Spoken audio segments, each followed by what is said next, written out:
بسم اللہ الرحمن الرحیم۔ محترم ناظرین، جب آپ اکیلے بیٹھ کر روتے ہیں تو اس کے جواب میں اللہ کیا فرماتا ہے؟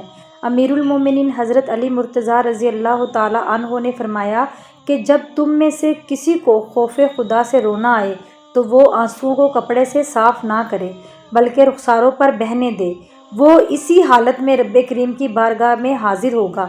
سلیمان درانی رحمۃ اللہ علیہ فرماتے ہیں، خدا کے سامنے جو آنکھیں ڈبڈبائی گئیں یعنی آنسوؤں سے بھر جائیں گی، اس چہرے پر قیامت کے دن سیاہی اور ذلت نہیں آئے گی، اور ان ڈبڈبانے والی آنکھوں سے آنسو جاری ہو جائیں گے تو اللہ ان آنسوؤں کو پہلے قطرے کے ساتھ یا ایک کئی سمندر بجھا دے گا۔ اور جس قوم میں سے کوئی شخص خوف خدا سے روتا ہے اس قوم پر رحم کیا جاتا ہے۔ جب آپ اکیلے بیٹھ کر رو رہے ہوتے ہیں تو اللہ کے فرشتے آپ کو دیکھ رہے ہوتے ہیں اور وہ اللہ کو جا کر بتاتے ہیں کہ آپ کا فلاں بندہ فلاں جگہ بیٹھ کر رو رہا ہے۔ پھر اللہ تعالیٰ اپنے فرشتوں سے فرماتا ہے کہ جاؤ میرے بندے کو جا کے چپ کرواؤ، اور پھر وہ فرشتے تھک ہار کر واپس آتے ہیں۔ پھر وہ اللہ تعالیٰ سے کہتے ہیں کہ یا اللہ، تیرا بندہ ابھی بھی رو رہا ہے۔ پھر آپ کو پتہ ہے کہ اللہ تعالیٰ کیا فرماتا ہے؟ اللہ تعالیٰ کہتے ہیں کہ میرا بندہ اس لیے رو رہا ہے کیونکہ میں نے اس سے اس کی ایک چیز چھین لی جو اسے بہت زیادہ عزیز تھی، اور وہ اس چیز کو واپس حاصل کرنا چاہتا ہے، لیکن مجھے میری ذات کی قسم، میں اسے ایک ایسی چیز سے نوازوں گا کہ پوری دنیا اس پر رشک کرے گی، اور جو چیز اس سے چھین لی گئی ہے وہ پھر اس کو بھول جائے گا۔ تو دیکھیں اللہ تعالیٰ ہم سے کتنی محبت کرتا ہے۔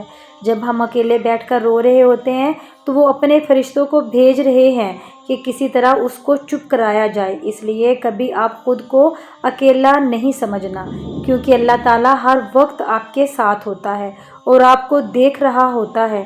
چاہے آپ خود کو ایک اکیلے کمرے میں بند ہی کیوں نہ کر کے رو رہی ہوں، وہ وہاں بھی آپ کو دیکھ رہا ہوتا ہے، اور چاہے آپ کو پوری دنیا اکیلا ہی کیوں نہ چھوڑ دے مگر وہ ہمیشہ آپ کے ساتھ ہوتا ہے۔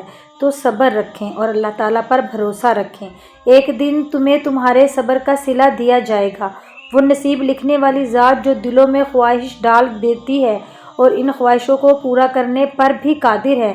دلوں کا سکون تو فقط دل بنانے والے کے پاس ہے، وہ آپ کو تکلیفوں اور مشکلات سے نکال سکتا ہے، طاقت سے زیادہ کبھی نہیں آزمائے گا، اور تم ان منزلوں پر جتنا کچھ مالدار اپنے روک لے جائے گا، تیری اپنی غلطی، اور ایک دن تم اپنی دعاؤں سے سب حاصل کر لو گے۔ بس صبر کرو اور بہترین وقت کا انتظار کرو جو اللہ تعالیٰ نے تمہارے لیے مقرر کیا ہے۔ بے شک اللہ پاک کی بارگاہ میں آپ کوئی بھی دعا مانگ سکتے ہیں، کیونکہ دعا کرنے میں کوئی پابندی نہیں۔ ایک دن تمہارے پاس وہ سب ہوگا جسے پانے کی امید میں تم اتنی دعا کرتے ہو اور راتوں کو اٹھتے ہو۔ اللہ تمہیں وہ سب کچھ دے گا جس کی تم تمنا کرتے ہو، اور وہ تمہارا بے شک انتظار ضائع نہیں جائے گا۔ یعقوب علیہ السلام نے کہا کہ میں اپنے رنج و غم کی فریاد صرف اللہ سے کرتا ہوں، اور اللہ کے بارے میں جتنا جانتا ہوں تم نہیں جانتے۔ سورہ کاف میں ایک سبق ہمارے لیے یہ بھی ہے کہ جب کچھ ایسا ہماری زندگی میں ہو رہا ہو جس کی سمجھ نہ آئے تو ہمیں صبر کر لینا چاہیے، کیونکہ ضروری نہیں کہ ہمیں ہر چیز کی حکمت فوراً ہی سمجھ آ جائے۔ کبھی یہ باتیں وقت کے ساتھ سمجھ آتی ہیں، وقت سارے راز کھول دیتا ہے۔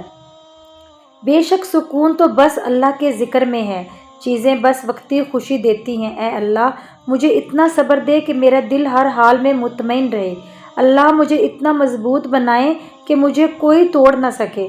کبھی سوچا ہے اگر اللہ نے دعا قبول نہ کرنی ہوتی تو وہ تمہیں بلا وجہ تمہارے دل کو ایک ہی دعا پر کیوں روک دیتا؟ اگر دعاؤں کی قبولیت نہ لکھی ہوتی تو وہ تمہارا دل بدل بھی تو سکتا تھا۔ اگر اللہ تمہیں تمہاری خواہش کے مطابق دینا شروع کر دے تو یقین جانو تم پھر بھی خوش نہ ہوگے، کیونکہ انسان بڑا ناشکرا ہے۔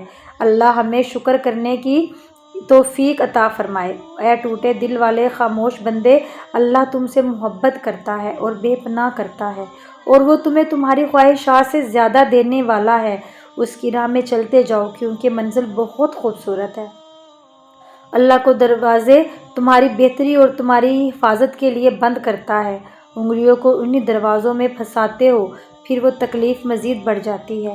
اس کی مصلحتوں پر یقین رکھو، دعائیں مانگو اور اس ذات سے بار بار مانگو جو چاہے مانگو۔ اس ذات کی مصلحتوں پر تو یقین رکھو، جو ہو رہا ہے ہونے دو، اس میں تمہاری بہتری ہوگی۔ اور زندگی میں آنے والا کوئی بھی انسان بے مقصد نہیں ہوتا، اور یہ انسان ہمیشہ آپ کے ساتھ ہی نہیں رکتا۔ کچھ لوگ ایسے ملتے ہیں جو آپ کے ساتھ زندگی بھر کے لیے رک جاتے ہیں، اور کچھ لوگ ایسے ہوتے ہیں جن کے ساتھ ایک مدت تک کا سفر ہوتا ہے اور پھر راستے الگ ہو جاتے ہیں۔ کچھ لوگ ایسے اچھے ملتے ہیں اور کچھ لوگ آپ کو توڑ دیتے ہیں، لیکن ہر انسان اپنے ساتھ کوئی نہ کوئی سبق لے کر آتا ہے۔ جس طرح ہر غلطی اپنے ساتھ کوئی سبق دے کر جاتی ہے۔ لوگ آتے ہیں جاتے ہیں، یہ سلسلہ ہے۔ تو جب کوئی زندگی میں ایسا آئے جو آپ کے ساتھ ہمیشہ کے لیے آ جائے تو اللہ کا شکر ادا کریں، اور جب کوئی ساتھ چھوڑ دے تو وہ جو سبق آپ کو پڑھا گیا ہے بس اس سبق کو یاد رکھیں، تاکہ زندگی میں دوبارہ آپ سے کبھی وہ غلطی نہ ہو۔ ناظرین، ہمیشہ مصیبتوں پر صبر کریں، اللہ کے حضور جھکیں اور رو رو کر فریاد کریں، اور ہمیشہ اللہ سے مانگیں۔ آپ کی ہر دعا قبول ہوتی ہے۔ اللہ پاک ہمیں نیک اعمال کرنے کی توفیق عطا فرمائے اور ہمارا خاتمہ ایمان پر کرے۔ آمین ثم آمین یا رب العالمین۔